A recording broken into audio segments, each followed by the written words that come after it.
Hi guys, very good night. और आज हम आप लोगों को लेके आए हैं। कल हमने आपको 60 क्वेश्चन कराए थे और आज हम आपको 60 क्वेश्चन से ऊपर के क्वेश्चंस लेके आए हैं। ठीक है, तो ये बहुत ज़्यादा हेल्पफुल आपको रहने वाले हैं। ठीक, हाँ जी, ये आपको बहुत ही क्वेश्चन जो है आपको बहुत ज़्यादा हेल्प करने वाले हैं। तो प्लीज़ आप हमारे साथ जुड़ जाइएगा। और ये जो हमने क्वेश्चंस बनाए हैं आप लोगों के लिए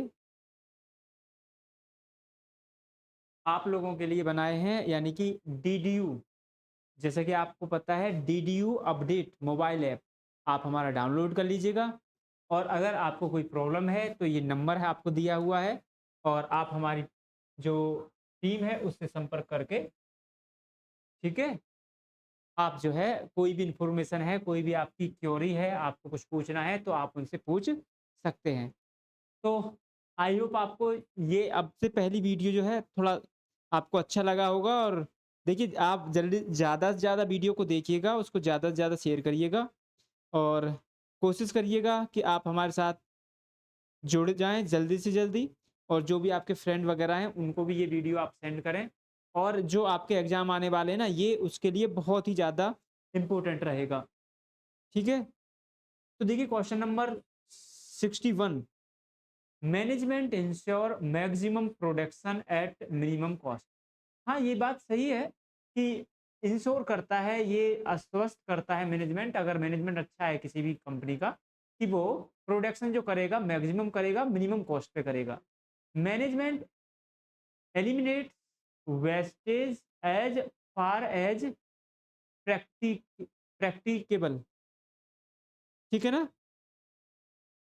वो जो वेस्टेज होते हैं, जो मतलब हम जब काम कर रहे हैं तो वेस्टेज हो जाते हैं, उनको उनसे दूर कर देगा प्रैक्टिकली। ठीक है? तो ये दोनों ही स्टेटमेंट कैसी हैं, इसके बारे में आपको आंसर देना है। ठीक है? तो देखिए, ऊपर वाली स्टेटमेंट में क्या बोला गया है कि मिनिमम कॉस्ट हो जाएगी, इंश्योर करेगा। मिनिमम कॉस्ट हो जाएगी और उसने दूसरी रीजनिंग में क्या बोला है कि मैनेजमेंट एलिमिनेट कर देगा। जब वो वेस्टेज को एलिमिनेट कर देगा तभी तो मिनिमम कॉस्ट होगी। हाँ जी, तो इसका मतलब है कि A and B and both A and R true, both statement are true and R is the correct explanation of A. I hope आपको समझ में आया होगा। हाँ जी, next question, question number 62, according to Fayol, हेरनी फेयोल उनका पूरा नाम था, फंक्शन ऑफ मैनेजमेंट आर। तो फंक्शन कौन कौन से बताए थे मैनेजमेंट के फंक्शन? हेरनी फेयोल ने कौन कौन से बताए थे? तो उन्होंने बताया था प्लानिंग। हाँ जी, प्लानिंग तो सबने ही बताया है, प्लानिंग, ऑर्गेनाइजेशन। ठीक है, तो और कौन कौन से बताए थे? डायरेक्टिंग और coordination, right? Planning, organisation, direct direction, coordination and control. यानी कि ये चारों ही, ये पांचों ही, क्या बोला था उन्होंने? को ये इसके नाम से हम जानते हैं, planning, organising, directing, coordination and control. ये सारे ही, ये पांच उन्होंने वर्ड बोले थे अपने प्लानिंग फंक्शन में। ये पांच तरह से उन्होंने बताया था, राइट? हेरनी फॉल के ये पांच हैं, ये बात आप ध्यान रखेंगे। कॉड, आप ये याद रखें, planning, organisation, directing, coordination and control. याद रखना है ये बात। देखो, ये जो थोड़ा सा क्वेश्चन है ये आपको याद ही रखना पड़ेगा। ठीक है ना? इसमें और कोई वो नहीं है, आप ट्रिक्स लगा सकते हैं, यूज मैंने लिखा है। ठीक है ना? पॉड सीसी, पॉड सीसी यानी कि planning, organising, direction, coordination and control, ये बताए थे हेरनी फेयोल ने। Next, democratic leader. Democratic, democratic जो है, जो सबकी सुनता है। तो डेमोक्रेटिक लीडर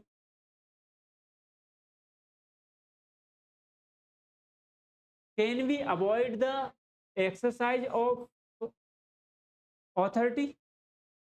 ऑथोरिटी को, एक्सरसाइज की ऑथोरिटी को अवॉइड करता है ना? नहीं तो कैन अवॉइड द रेस्पॉन्सिबिलिटी, अपनी रेस्पॉन्सिबिलिटी को अवॉइड कर देगा for what happens to his organisation? नहीं। Must be thought enough to win fight, यानी कि युद्ध को जीतने के लिए वो पर्याप्त लड़ाई करता है, उसको कहते हैं democratic leader, right? Must kick an employ, kick करेगा एम्प्लॉय को व्हेन ही इज ऑन, नहीं, किक नहीं करेगा। Must be thought enough to win fight, कि हमको युद्ध में कैसे जीतना है उसकी पर्याप्त तरीके से थॉट करेगा। ठीक है, आई होप आपको समझ में आया होगा। Management is pervasive in the sense that, pervasive है मैनेजमेंट इज, कौन से सेंस में प्रिवेसिव है? प्रिवेसिव, ठीक है ना?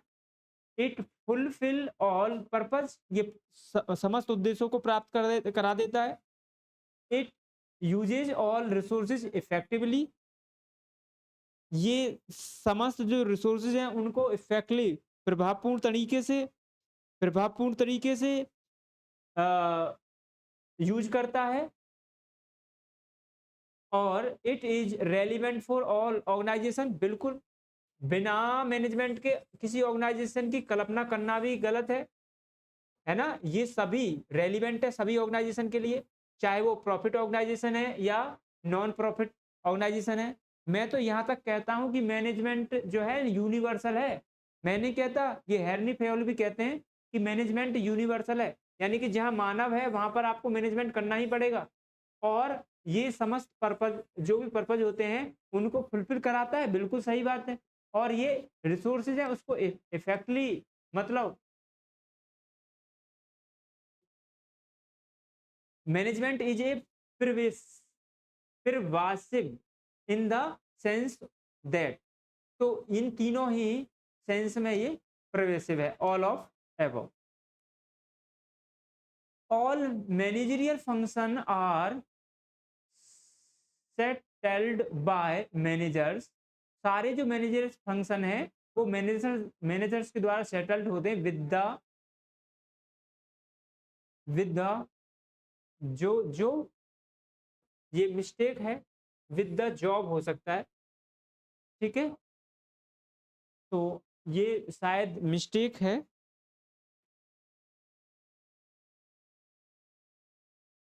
ठीक है, ये मिस्टेक है।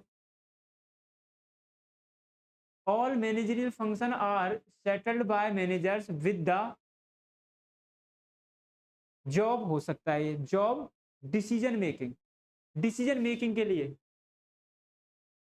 ठीक है ना? डिसीजन मेकिंग के लिए all managerial function are settled by managers, जो भी मैनेजरियल फंक्शन होते हैं मैनेजर के द्वारा सेटल्ड किए जाते हैं, किसके लिए? डिसीजन मेकिंग करने के लिए, फाइनल डिसीजन लेने के लिए, right? Next, which of the following statement is correct, कौन सी स्टेटमेंट करेक्ट है? Management can not generate a favourable working environment, नहीं करता, करता है भाई, ये तो गलत है। An ideal management takes the right decision on all matters, एक आदर्श जो प्रबंध होता है वो राइट डिसीजन लेता है ऑन ऑल मैटर्स, सभी मैटर्स में। सोचना होगा, पहले समझना पड़ेगा, हमको चारों ऑप्शन पढ़ लेने हैं तब आंसर देना है। मैं ये गलती कभी मत करना कि देखो कभी कभी ऐसा होता है कि दो ऑप्शन जो है ना सेम से होते हैं, लेकिन हमको उनमें से बेस्ट चुनना होता है। और ये ही हमारे एमसीक्यूज बेस्ड जो एग्जाम होते हैं उसका ये ही सबसे बड़ा इम्पोर्टेंट रोल होता है कि वो बच्चे को देखता है कि उसने चारों ऑप्शन पढ़े या नहीं पढ़े। Management effective active activities, management की जो एक्टिविटीज होती है need to not to be result oriented, वो रिजल्ट ओरिएंटेड नहीं होती, वो परिणाम उन्मुक्त नहीं होती, गलत है, होती है, हम रिजल्ट के लिए तो बनाते हैं। None of the above the right, none of the above the right time. तो उसने पूछा है करेक्ट करेक्ट बताओ, करेक्ट ही बताना है। तो इसका आंसर जो करेक्ट बनेगा, best option of this question, वो है एक आइडियल मैनेजमेंट जो होता है वो राइट डिसीजन लेता है ऑल मैटर्स पे। According to the management are, management के अकॉर्डिंग प्लानिंग होगा, इम्प्लीमेंटेशन होगा, कंट्रोल होगा। प्लानिंग होगा, ऑर्गेनाइजेशन होगा, कोऑर्डिनेशन होगा। प्लानिंग होगा, रिसोर्स मोबिलाइजेशन होगा और एजुकेशन होगी। ये तो कोई मतलब ही नहीं है, ठीक है ना। प्लानिंग होगा, इम्प्लीमेंटेशन होगा और मॉनिटरिंग होगा। लेकिन सबसे बेस्ट ये है कि प्लानिंग हमने बना ली। प्लानिंग क्या है? किसी भी काम को करने की रूपरेखा हमने तैयार कर ली, राइट। और रूपरेखा तैयार करने के बाद में हम क्या करेंगे? हम करेंगे, हम रूपरेखा तैयार जब कर लेंगे, राइट, तो फिर हम उसके बाद में हम करेंगे उसको कंट्रोल। तो प्लानिंग, इम्प्लीमेंटेशन, कंट्रोल, ये रिपीट हो गया है क्वेश्चन, ये भी ध्यान रखना, राइट। आई होप आपको समझ में आया होगा। Which of the following is not the correctly match, इनमें से कौन करेक्टली मैच नहीं करता? Management is the art and science of decision making and leadership, Donald J Clough. किसने डोनाल्ड जे क्लॉफ ने बोला था कि मैनेजमेंट विज्ञान और कला है जो डिसीजन मेकिंग के लिए और लीडरशिप के लिए। अच्छा, management is the art of directing and inspiring people, George R Terry. Management is the function of executive leadership, anywhere, Ralph Ralph C Davis. और आपको ना ये करेक्टली मैच की, यानी कि जो डेफिनेशन दी है ये तो डेफिनेशन ठीक है, लेकिन आपको बताना है कि कौन ये डेफिनेशन जो दे रखी है वो करेक्टली मैच करती हैं या नहीं करती हैं, ठीक है ना। करेक्टली मैच करती हैं या नहीं करती हैं। तो डोनाल्ड जे क्लॉफ ने जो डेफिनेशन दी थी वो उन्होंने यही बोला था कि management is the art and science, है ना। आर्ट एंड साइंस है डिसीजन मेकिंग की और लीडरशिप करने की, ठीक है। तो ये याद रखना, डोनाल्ड जे कॉर्प ने ये बात बोली थी, है ना। Management is the art of directing and inspiring people, ये जॉर्ज आर टेरी ने नहीं दिया। ये किसने दिया है? ये आप हमें कमेंट्स बॉक्स में लिख के बता सकते हैं, राइट। आई होप आपको समझ में आया होगा कि मैनेजमेंट की डेफिनेशन है। तो ये क्वेश्चन आपको बन सकता है, ऐसा क्वेश्चन बन सकता है। तो कम से कम आप मैनेजमेंट की हेरनी फ्योल की, है ना, और हेरनी फ्योल की आप डेफिनेशन याद करें, एप्ली की, कुंटज की, है ना, इनकी डेफिनेशन थोड़ा सा आप देख लीजिए एक दो बार, ठीक है ना, ध्यान से किसने क्या कहा है। Management is a dynamic function, ठीक है, which is to be format continuously. सही बात है। मैनेजमेंट डायनेमिक यानी कि लगातार चलने वाला कार्य है, और ये जो है ना लगातार चलेगा कंटिन्यूसली, बिल्कुल सही बात है। रीजन दिया गया है, policy and procedures of management are quickly change to cope with the changing business environment. सही बात है। बिजनेस एनवायरनमेंट के साथ साथ हमको पॉलिसी और प्रोसीजर चेंज करने पड़ते हैं, इसलिए मैनेजमेंट एक डायनेमिक फंक्शन है और इसको भी परफॉर्म करना पड़ता है कंटिन्यूसली, ठीक है ना, लगातार चेंज करना पड़ता है। तो ये एक्सप्लेनेशन भी इसकी एकदम से ठीक है, ठीक है ना। Both A and R are true and R is the correct explanation of A, ठीक है। तो ये आंसर बनेगा ए। आपको समझ में आ रहा होगा जिस तरह से हम बताने की कोशिश कर रहे हैं। प्लीज आप थोड़ा कंसंट्रेशन बनाइएगा और वीडियो को अच्छे से देखिएगा। Can remove all the problems, कौन सारी प्रॉब्लम को कौन खत्म कर सकता है?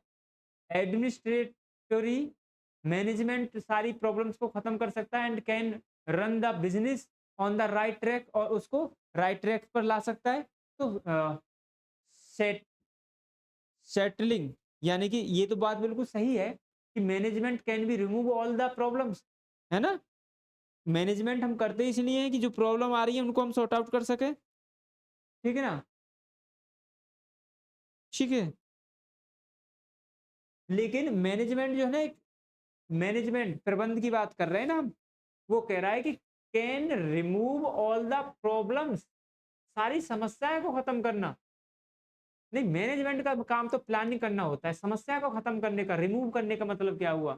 Can run the business on the right track, इसको कहते हैं एडमिनिस्ट्रेशन।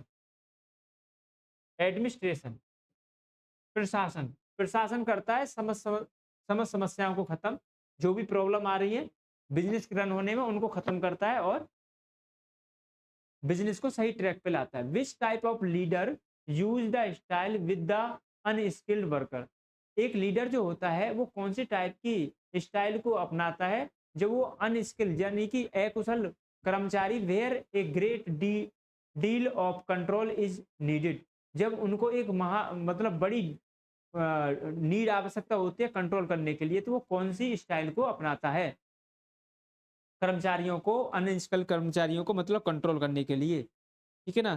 तो वो कौन सी डील को अपनाता है? वो अपनाता है ट्रांजैक्शनल लीडरशिप। ये लीडरशिप स्पेलिंग थोड़ा हो गया है, लीडरशिप, लीडरशिप को अपनाता है, ट्रांजैक्शनल लीडरशिप को अपनाता है। ठीक है, आई होप आपको समझ में आया होगा। याद रखना, ट्रांजैक्शनल लीडरशिप को अपनाता है वो। असर्शन दे रखा है ऑथरो ऑथोरेटिव स्टाइल, ठीक है ना, of the decision making comes from the top, it is a joint collaboration of the leader and coordination subordinates, subordinates कहते हैं जो उसके अधीनस्थ काम करने वाले कर्मचारी होते हैं।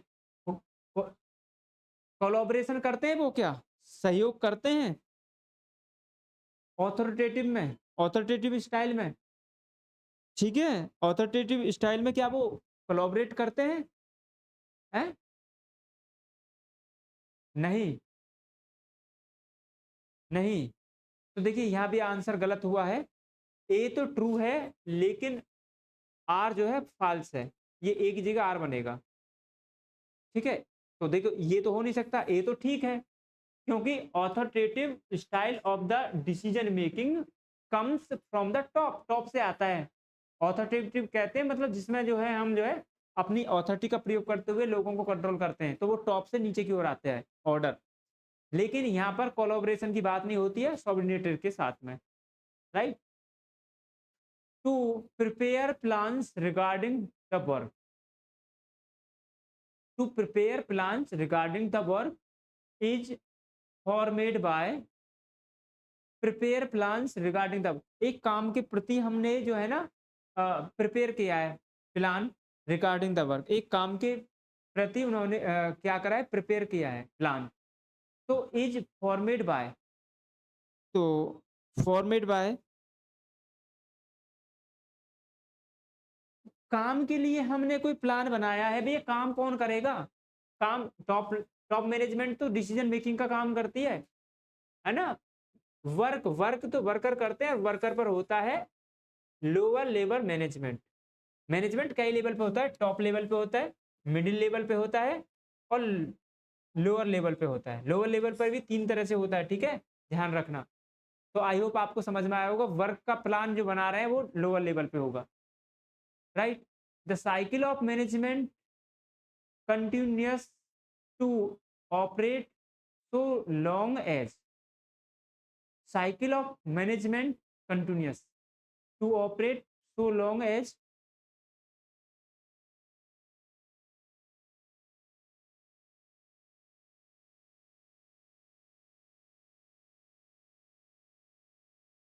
the cycle of management continuous to operate so long as, लंबे समय तक जो साइकिल चलती है, there is an there is profit earned by an enterprise, there is an organization, there is implica completion of group goal, there is existence of partnership। नहीं, देखिए इसने पूछा है हमसे the cycle of management continuous to operate so long as, तो वो होता है आपका देयर इज एन ऑर्गेनाइजेशन, जहां पर एक संगठन होता है वहां पे चलती है। ठीक है, management cycle according to Massie and Douglas, management is the process by which a group direct action of other toward common goal. According to Massive and Douglas, management is the process by which a group, management एक process है जो bye which a group direct action of other, एक group के द्वारा other के direct action होता है toward common गोल, जिससे कि वो कॉमन गोल, जो गोल हैं कॉमन, उनको अचीव कर सकें। तो वो किसके लिए होगा? स्मॉल के लिए, लार्ज के लिए, सोशल के लिए, या कोऑपरेटिव के लिए? ठीक है ना, कोऑपरेटिव।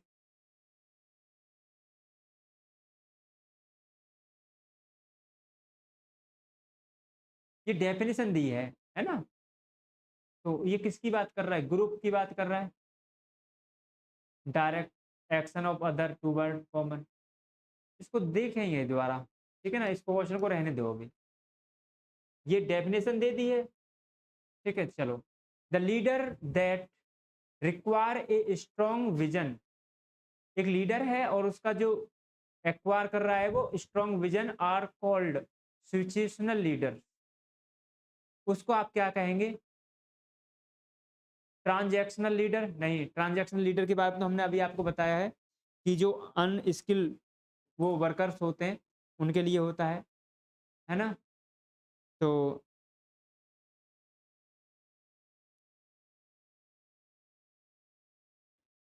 ट्रांसफॉर्मेशनल ट्रांसफॉर्मेशनल लीडर्स के लिए होता है।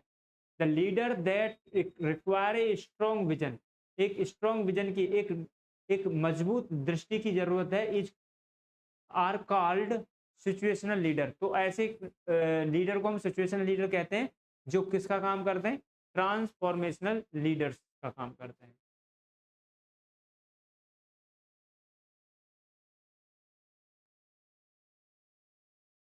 N autocratic leadership style exert control over the employ, तो वो पार्सनल कंट्रोल होता है या कंप्लीटली कंट्रोल होता है, बताएं। है ना? An autocratic leadership style exert control over the employ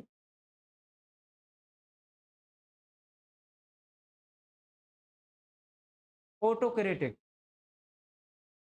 autocratic leadership style में exert no control over the employ, कोई कंट्रोल ही नहीं होता है, नो कंट्रोल। ऑटोक्रेटिक जो जैसा करे करने दो। ठीक है ना? General manager is an general manager is in top level management में होता है, मिडिल लेवल मैनेजमेंट में होता है जनरल मैनेजर, और लोअर लेवल मैनेजमेंट में होता है, बताएं। जनरल मैनेजर जो होता है वो कौन से लेवल पर होता है? जनरल मैनेजर भाई, जनरल मैनेजर का मतलब है टॉप लेवल मैनेजमेंट का। ठीक है ना, जनरल मैनेजर ही तो होता है सबसे बड़ा अधिकारी, टॉप मैनेजमेंट पे होता है, right? Top management of A company consist of board of director, managing director, chief educator, foreman, clerk.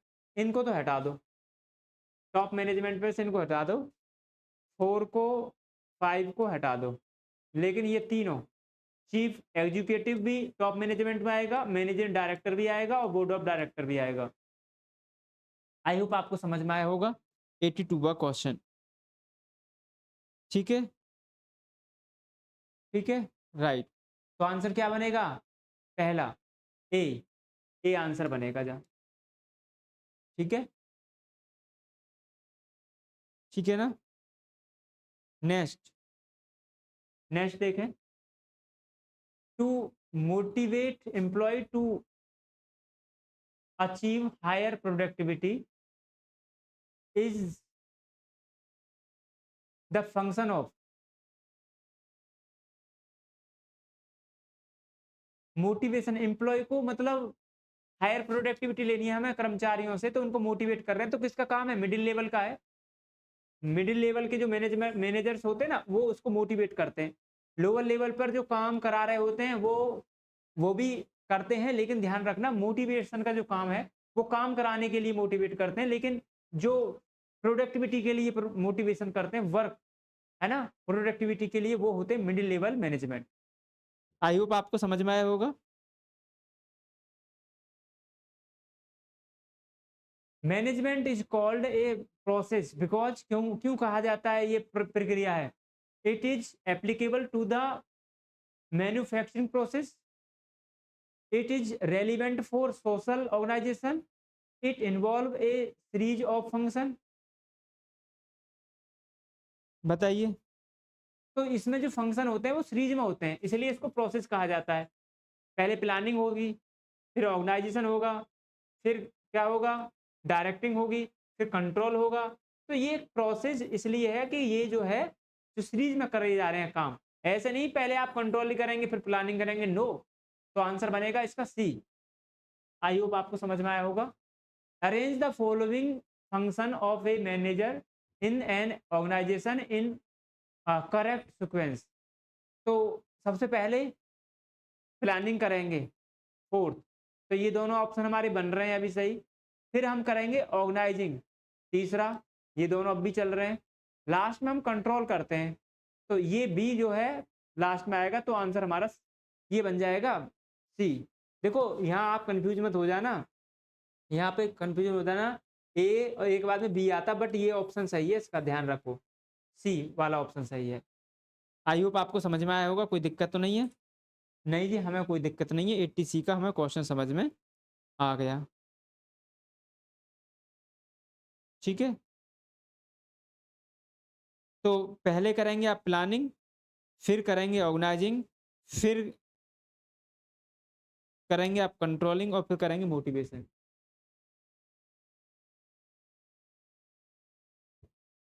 हाँ सॉरी, एक मिनट ध्यान देंगे, एक मिनट ध्यान देंगे। यहाँ पर आप ध्यान दें, ये जो ऑप्शन है ना, मैंने समझा ये मोटिवेशन नहीं ध्यान दिया। देखो मैं आपको बता देता हूँ, कुछ ऐसे तरीके से काम होता है। प्लानिंग, ऑर्गेनाइजिंग, ऑर्गेनाइजिंग के बाद में हम करते हैं डायरेक्टिंग, और डायरेक्टिंग में हमें पता क्या क्या करना होता है? डायरेक्टिंग में हम करते हैं कम्युनिकेशन करते हैं, मोटिवेशन करते हैं, कोऑर्डिनेशन बनाते हैं, लीडरशिप करते हैं। ठीक है, 3 4 7 8 2 और हैं इसमें। प्लानिंग, ऑर्गेनाइजिंग, स्टाफिंग करते हैं, स्टाफिंग करते हैं। पहले स्टाफिंग करेंगे, फिर लीडरशिप करेंगे, फिर कोऑर्डिनेशन बनाएंगे, ठीक है ना, कम्युनिकेशन करेंगे, और एक और होता है इसमें, और ये कंट्रोलिंग तो सबसे लास्ट का पॉइंट होता है, कंट्रोलिंग। 4 5 6 7 8 9 10, एक और है, मैं थोड़ा मिस हो रहा है, मैं बताऊंगा आपको। पहले प्लानिंग, फिर ऑर्गेनाइजिंग, फिर डायरेक्टिंग। डायरेक्टिंग में हम क्या करेंगे? पहले लीडरशिप करेंगे, लीडरशिप करेंगे, फिर हम क्या करेंगे? स्टाफिंग करेंगे, कर्मचारियों को नियुक्ति कर देंगे, कर्मचारी की नियुक्ति करके, सॉरी, सबसे पहले स्टाफिंग करेंगे, फिर उनकी लीडरशिप करेंगे, फिर उनके बीच में कोऑर्डिनेशन बैठाएंगे, तालमेल बैठाएंगे, ठीक है ना, और फिर उनको मोटिवेट करेंगे, फिर मोटिवेट करेंगे, और उससे पहले हम कम्युनिकेशन भी करेंगे। कम्युनिकेशन तो करना पड़ेगा ना भाई आपको।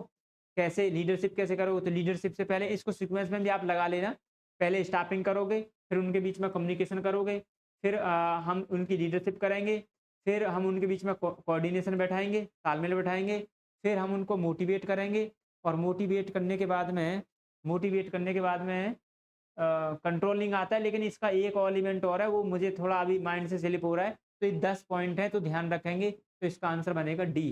पहले करेंगे हम प्लानिंग, फिर ऑर्गेनाइजिंग, फिर हम करेंगे मोटिवेशन और सबसे बाद में होती है कंट्रोलिंग।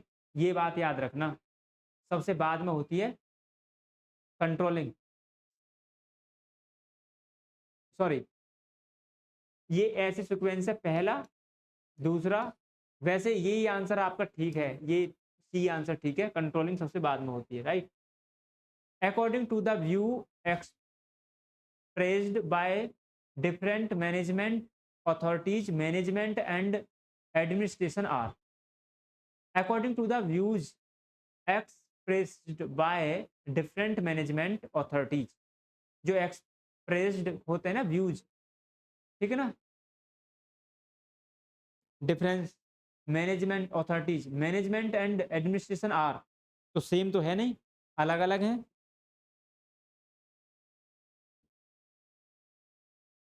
एडमिनिस्ट्रेशन आर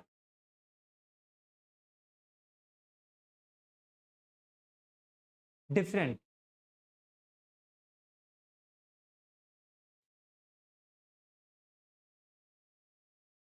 सिर्कुन साइनोनियस हो सकते हैं और डिफरेंस हो सकते हैं, ये दोनों आएगा, आंसर बनेगा सी। समझो, देखो, कहीं कहीं तो एडमिनिस्ट्रेशन और मैनेजमेंट एक हो सकते हैं और कहीं कहीं अलग हो सकते हैं, ठीक है। आई होप आपको समझ में आया होगा। कंसिडरेशन द फॉलोइंग, बट ये दोनों आपस में एक नहीं है, मैनेजमेंट अलग होता है और एडमिनिस्ट्रेशन अलग होता है। Consideration the following statement, planning is the primary function of management, बिल्कुल सही बात है। Efficiency means doing the right task, completing activity and achieving goals. Efficiency means ये हुआ सही काम करना, कंप्लीटिंग एक्टिविटी करना और अचीविंग गोल। एफिशिएंसी तो कार्य कुशलता को बोलते हैं। Management is not universally necessary in the all organisation, नहीं, गलत है ये तो ये कह रहा है कि which of the statement giving above are or is correct, तो पहला तो करेक्ट है, ये पक्का है, पहला करेक्ट है, ये पहला पक्का करेक्ट है, और ये भी करेक्ट है कि तीसरा नहीं होना चाहिए। अब इसमें ना ऑप्शन थोड़े गलत बना दिए हैं, ठीक है ना, तो थोड़ा सा आप भी इसको मैनेज करेंगे, क्वेश्चन थोड़े से देख देख लेंगे। तो ये एफिशिएंसी भी नहीं कहते हैं आप उसको, है ना, ये आपका ए ही बनेगा इसमें, बट यहाँ ऐसा होना चाहिए था, ये ए और बी कुछ ऐसे करके बोल दिए, यानी कि यहाँ पर लिखा होना, चलो ये ए, ओनली ए, या फिर यहाँ पर उसने, चलो कोई बात नहीं, ए और बी ये नहीं हो सकता क्योंकि हमारा तो ये गलत है ना, बी, राइट। आई होप आपको समझ में आया होगा।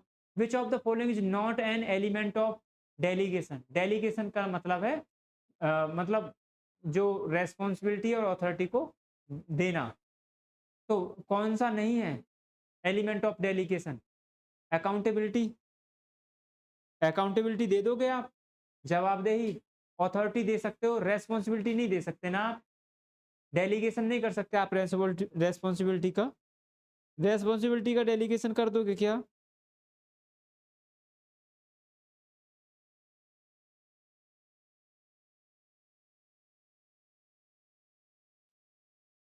Which of the following is not an element of delegation का कौन सा एलिमेंट नहीं है? अकाउंटेबिलिटी होती है, अथॉरिटी होती है, रेस्पॉन्सिबिलिटी होती है, ठीक है ना। इन इनफॉर्मल ऑर्गेनाइजेशन में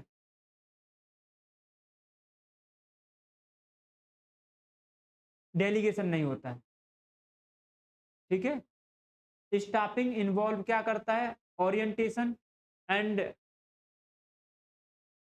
ओरिएंटेशन का मतलब होता है कि कर्मचारी को मिलाने का काम करना।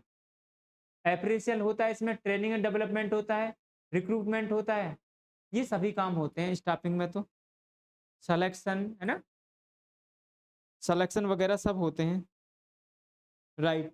94 का ऑल, यानी कि स्टाफिंग, स्टाफिंग को आप कह सकते हैं आपका ह्यूमन रिसोर्स मैनेजमेंट, जिसमें हम सारे काम करते हैं, ओरिएंटेशन का करते हैं, अप्रेजल करते हैं, ट्रेनिंग डेवलपमेंट का करते हैं, रिक्रूटमेंट का काम करते हैं, सब। आई होप आपको समझ में आया होगा।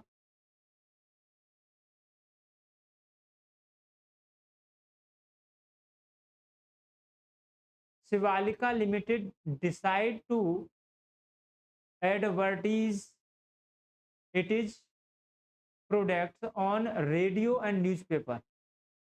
Here type of plan is, अपने प्रोडक्ट की रेडियो पर न्यूज़पेपर पर वो क्या कराने जा रही है, एडवर्टाइज कराने जा रही है। तो टाइप ऑफ प्लान इज, कौन से तरह का प्लान है वो बताइए, ये प्लान कौन से तरह का है उसका बताओ।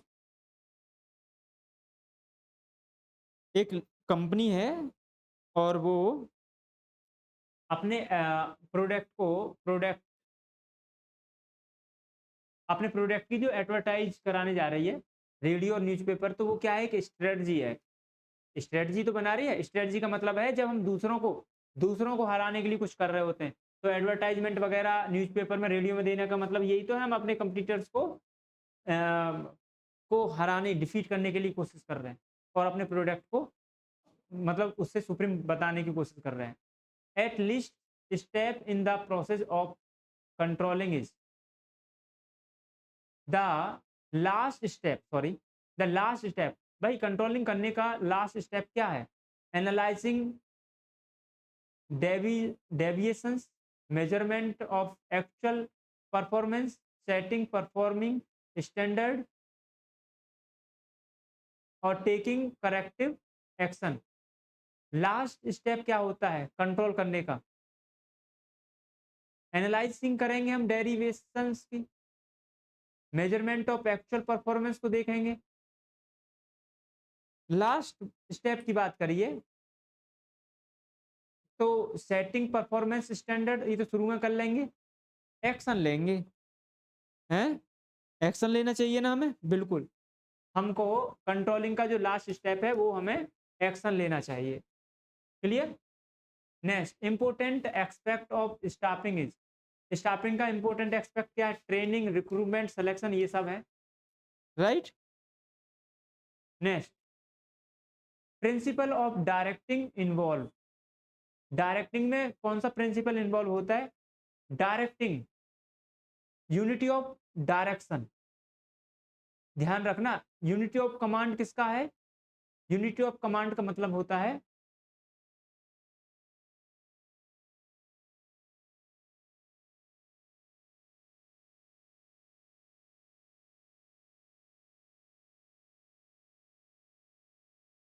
डायरेक्टिंग इन्वॉल्व किस में है, यूनिटी ऑफ कमांड में। Principle of directing involve unity of direction में है, स्पेन ऑफ मैनेजमेंट में है। स्पेन ऑफ मैनेजमेंट का मतलब तो भाई वो होता है कि एक व्यक्ति कितने लोगों को कंट्रोल कर सकता है, कितनों को कंट्रोल मतलब कितनों को काम करा सकता है, कितने लोगों से काम करा सकता है।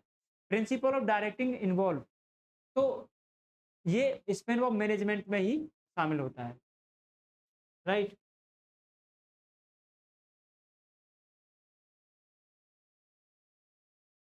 सॉरी, स्पेन ऑफ मैनेजमेंट का मैंने क्या बताया आपको कि इसमें तो एक मैनेजर कितने लोगों से काम करा सकता है, तो इसका क्या मतलब हुआ डायरेक्टिंग इन्वॉल्व में।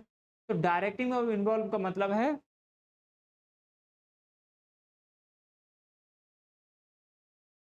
यूनिट ऑफ कमांड से, यूनिट ऑफ कमांड से मतलब होता है, ठीक है ना, कि आप कितने लोगों को कमांड कर रहे हैं। और यूनिटी ऑफ डायरेक्शन का मतलब होता है कि कोई भी ऑर्डर प्राप्त हो तो एक व्यक्ति को एक ही व्यक्ति से मिलना चाहिए, है ना। हार्मनी ऑफ ऑब्जेक्टिव्स, हार्मनी लाने के लिए ऑब्जेक्टिव्स में इज ए प्रिंसिपल ऑफ, किसका प्रिंसिपल है, हार्मनी, डायरेक्टिंग का, कंट्रोलिंग का, प्लानिंग का या ऑर्गेनाइजिंग का। हार्मनी कैसे आती है, ऑब्जेक्टिव्स में हार्मनी कैसे आएगी, ठीक है, वो आएगी आपकी डायरेक्टिंग करने से, दिशा निर्देश देने से, राइट। आई होप आपको समझ में आया होगा। The main advantage of functional organisation is, मतलब फंक्शनल ऑर्गेनाइजेशन का मेन एडवांटेज क्या है, फंक्शनल, जहाँ पे हम काम के आधार पर लोगों को बांट देते हैं, एक्सपीरियंस हो जाता है, स्पेशलाइजेशन हो जाता है, सिंप्लिसिटी, सिंप्लिसिटी हो जाती है, क्या हो जाता है बताओ, स्पेशलाइजेशन हो जाता है साहब। जब हम एक ही व्यक्ति को मतलब एक को सेल्स का काम दे दिया, एक को परचेज का काम दे दिया, एक को ऐसे मतलब क्या फंक्शनल ऑर्गेनाइजेशन में हम करते क्या है कि फंक्शन के बेस पर लोगों को काम देते हैं, है ना? तो अब एक ही काम को व्यक्ति एक ही फंक्शन को बार-बार करेगा तो वो स्पेशलाइज़ेशन हो जाएगा उसका, एक ही काम को बार-बार करने से। Plan made in the law light of competitors plan is known as plan made in the light of competitors plan। हमने प्लान बनाया है कंपटीटर्स के प्लान को ध्यान में रखते हुए, तो उसको आप क्या कहोगे? ठीक है,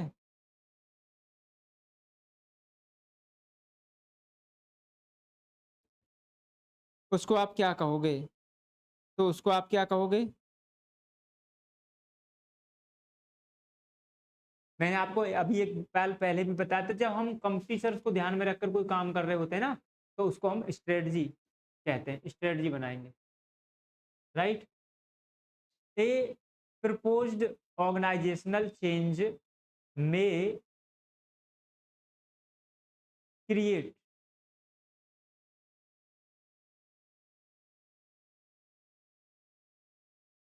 ए प्रपोज्ड ऑर्गेनाइजेशन, एक प्रस्तावित जो ऑर्गेनाइजेशन है, चेंज में बी क्रिएट, चेंज करने से क्या होगा? इमोशनल टर्मोली एंड टेंशन बढ़ जाएगी, problem of social displacement, fear of non, जानने का डर हो जाएगा। तो ये सभी हो जाने चाहिए, ठीक है ना? अगर आपने ये कह दिया कि भैया ऑर्गेनाइजेशन में प्रोपोर्शनल चेंज लाने जा रहे हैं, तो क्या होगा? इमोशंस बढ़ जाएँगे, पता है क्या होगा? कर्मचारी एक स्थान से दूसरे स्थान पर जाएँगे, ऑर्गेनाइजेशन प्रपोज़ कर दिया ना चेंज करने के लिए, तो इसमें ये होगा इमोशन बढ़ जाएँगे, लोगों की टेंशन बढ़ जाएगी, जो पहले साथ मिलके काम कर रहे हैं वो अलग-अलग हो जाएँगे, है ना? ठीक है ना? प्रॉब्लम्स बढ़ जाएँगी, सोशल डिस्प्लेसमेंट हो जाएगा, लोग एक-दूसरे से अलग हो जाएँगे और फिर हो जाएगा कि भई जानने का डर कि पता ना कौन अब हमारे साथ काम करेगा, ये सब। Identify the correct sequence of step involve in planning. आपको आइडेंटिफाई करना है करेक्ट सीक्वेंस स्टेप। प्लानिंग करते समय आपको कौन सा सीक्वेंस करना है? Selecting the best course of action, ये तो सबसे ये एक तो क्वेश्चन ही कुछ तरह इस तरह के बनाया है। क्वेश्चंस अच्छी तरह से फ्रेम नहीं है। तो देखो 4 ऑप्शन तो होने चाहिए थे ना, कम से कम 4 ऑप्शन, राइट? तो आपको करेक्ट सीक्वेंस बताना है। तो selecting the best course of action, ये तो एक्शन सबसे बाद में होता है, ये पहला हटा दो। Stabilising the sequence of activity, सबसे पहले आप एक्टिविटीज को स्टेबलाइज करोगे, ठीक है ना? प्लानिंग में, या स्टेबलाइजमेंट ऑफ ऑब्जेक्टिव, सबसे पहले आप ऑब्जेक्टिव्स का निर्धारण करोगे, हैं? बताएं मुझे। एक्टिविटी तो बाद की बात है, पहले तो आप अपने ऑब्जेक्टिव्स को ही स्टेबलाइज करोगे, तो यहाँ पर ये आएगा, ठीक है? ये ना क्वेश्चन अधूरा है, पहले नंबर पर ये आएगा, फिर एक्टिविटी करेंगे और फिर एक्शन लेंगे, ये होगा। तो अभी ये आप इसको इतना ही छोड़ दीजिएगा। Which of the following statement is or are correct, कौन कौन सी स्टेटमेंट सही है? Transfer is an external source of recruitment, transfer करना एक्सटर्नल है? नहीं, करेक्ट पूछा है। Promotion does not involve higher position, status and responsibility, यही तो होता है प्रमोशन में, और क्या होता है? Advertisement is an external source of recruitment, हाँ ये एक्सटर्नल सोर्स हो सकता है, ठीक है, बिल्कुल सही बात है, ये एक्सटर्नल सोर्स हो सकता है, ये आंसर बनेगा। आप आई होप आपको समझ में आया होगा। तो अब आपका खत्म, ठीक है, आपके क्वेश्चन खत्म हो गए, कंप्लीट हो गए। आई होप आपको बहुत अच्छे से समझ में आए होंगे, क्लियर है, ये क्वेश्चन हमने आपको कराए। लेक्चर कैसा लगा? अगर अच्छा लगा तो अच्छा कमेंट करिएगा, कोई कमी लगी तो वो भी हमें बताइएगा, लेकिन आप जो है इस वीडियो को ज़्यादा से ज़्यादा शेयर करें, है ना? और डीडीयू के जो स्टूडेंट तक ये वीडियो पहुँच जानी चाहिए। आपसे रिक्वेस्ट है कि इस वीडियो को जल्दी से जल्दी हमारे जो डीडीयू के स्टूडेंट हैं, दीनदयाल यूनिवर्सिटी, है ना? के जो स्टूडेंट हैं उन तक ये वीडियो पहुँचे, जिससे कि हम उनको और भी बेटर वीडियो लेके आएँ स्टैटिस्टिक्स की और सारे सब्जेक्टों की। तो आई होप आपसे यही हम आशा करेंगे कि आप इस वीडियो को ज़्यादा से ज़्यादा शेयर करें। Okay, okay, thank you very much.